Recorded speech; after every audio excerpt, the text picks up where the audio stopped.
You know what? I've always loved the zombie genre.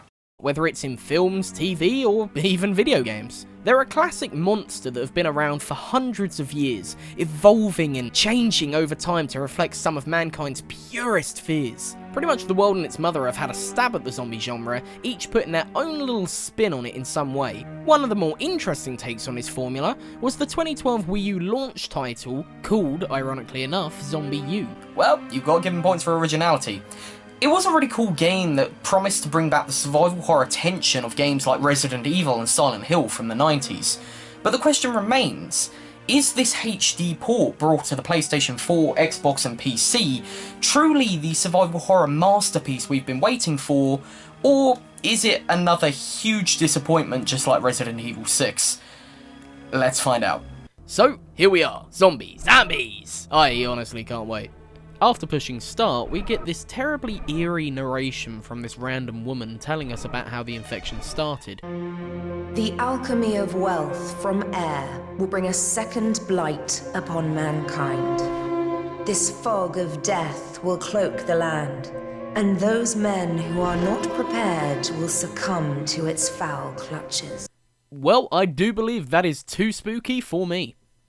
Thus will the end come, and the world, made unworthy in his eyes, will be purified by black angels, so that he may begin anew. Wow. London doesn't look all that much different, even after a zombie apocalypse. So we meet our main protagonist, who, just so it happens, looks a lot like one of the Bellic cousins from Grand Theft Auto 4. Seriously, am I the only one who thinks he looks like he could be Roman or something?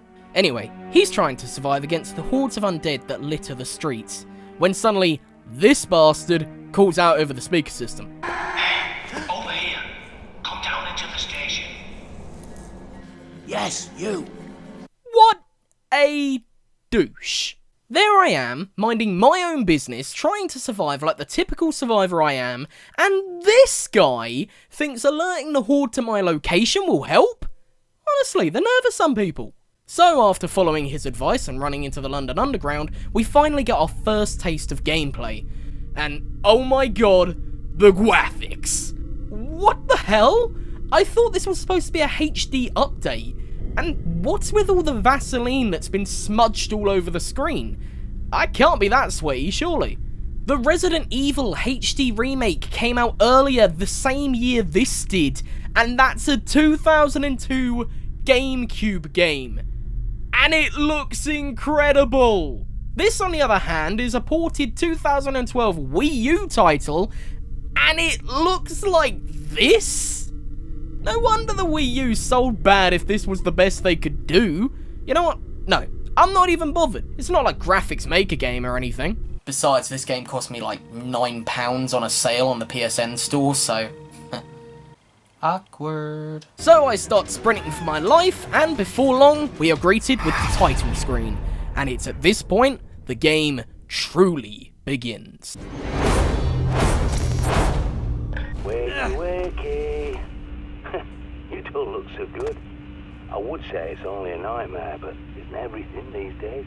Waking up in a safe room, presumably the next day, our mysterious friend introduces himself over the underground speakers. He directs me over to the desk, gives me the latest iPad model, and then sends me off to meet up with the last survivor he helped out.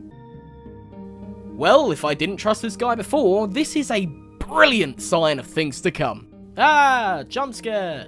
So we give this guy, the Bat Man, and then go off on our journey. We've got to scan these CCTV junction boxes so that the voice in my head can watch me while he sends me to my death.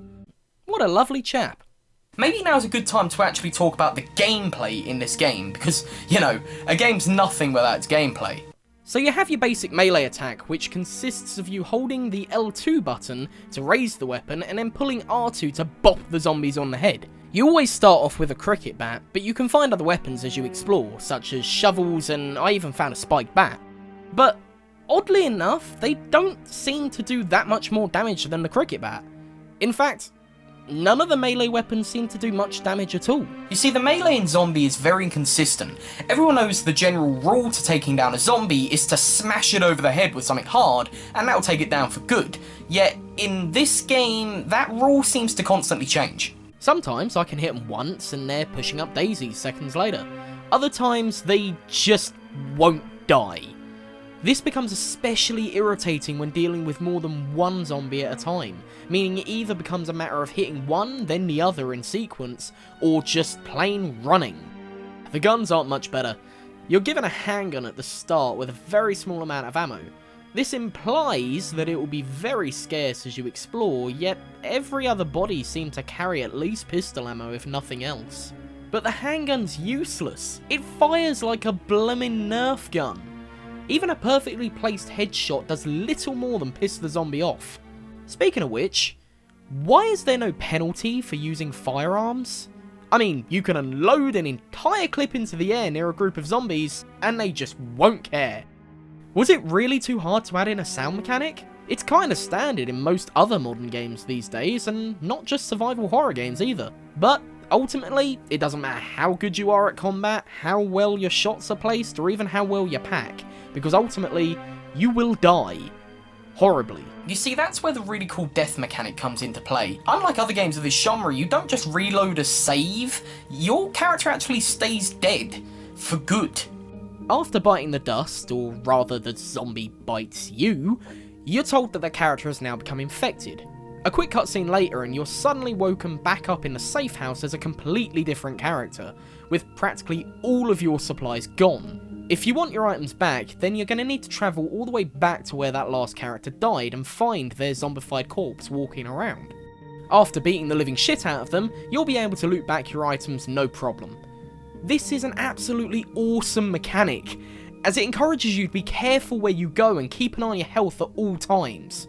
Yet, if you do screw up and do die, it doesn't completely mess you up. You're still able to access your hard-earned items that you've managed to scavenge, just so long as you're willing to risk your life going back and getting them.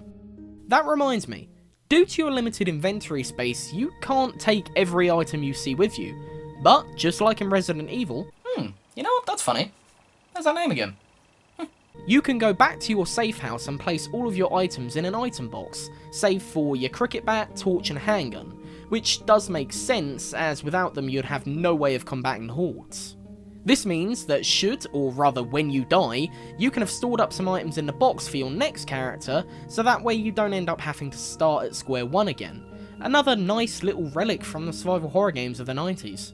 This is, however, a survival horror game, so the ultimate question is it scary? I'm not gonna lie here, the atmosphere in Zombie is absolutely marvellous. It hits the nail right on the head, giving you a sense of being alone and vulnerable.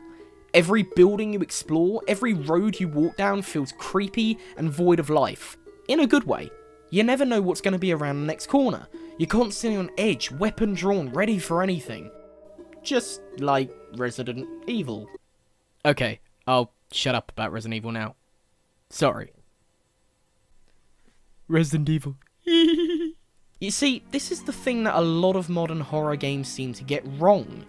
It's the lack of scary things that can make a game scary. Most games nowadays will have a jump scare leap out at you with a very loud sound effect or a massive musical cue that will knock you completely off guard. Sure, these can be effective if used sparingly, but when overused so much as like in a game like Five Nights at Freddy's, it gets boring very fast. Half the time in Zombie, you'll find yourself just walking around, exploring, often without a single zombie being in sight. And what about the locations you get to explore? From the simple streets of London to, I don't know, Buckingham Palace? And yeah, you can enter Buckingham Palace. You can actually go inside and explore it. No Zombie Queen though, that kinda sucks. I found that to be quite a big shame. Could you imagine if at the end of this segment of the game you came across a zombified version of the Queen or other members of the royal family? That would be cool. Anywho, Zombie is a really interesting concept for a game that I feel just didn't really get enough polish or budget behind it to truly show what it could have been. Ultimately, the best way to fix this game would be to give it a little bit more of a budget for its sequel, drop the gimmicky Wii U setting thing that was so gimmicky I didn't even bother mentioning it in this review, and you might actually have a half-decent survival horror game. But ultimately, if you have been interested by Zombie, you can actually pick it up on the PlayStation Store for about £15, and I assume that the PC and Xbox versions of the game are about similar priced. Not that I'd say they're particularly worth it at that. Your best option would be to do what I did and wait for a sale to make this game drop down to about £10 or lower, and then you'll actually have quite an enjoyable experience for what is to offer here. Now, if you excuse me, I suddenly have the urge to play Resident Evil. Hello and thank you so much for watching my first review on this channel. It's something I've actually been working on for about 6 months. Yeah, this has taken me a while to do, but this is something I would like to start doing more in future, reviewing games and films and all sorts of other things on this channel. So I will hopefully be doing that at least maybe once a month. I would like to do twice a month. So if you would like to see more of this content, please make sure to subscribe and like the video. It really helps out. You could also follow me on Twitter at TheCrazyCase. But yeah, hopefully you enjoyed this, and I will see you next time.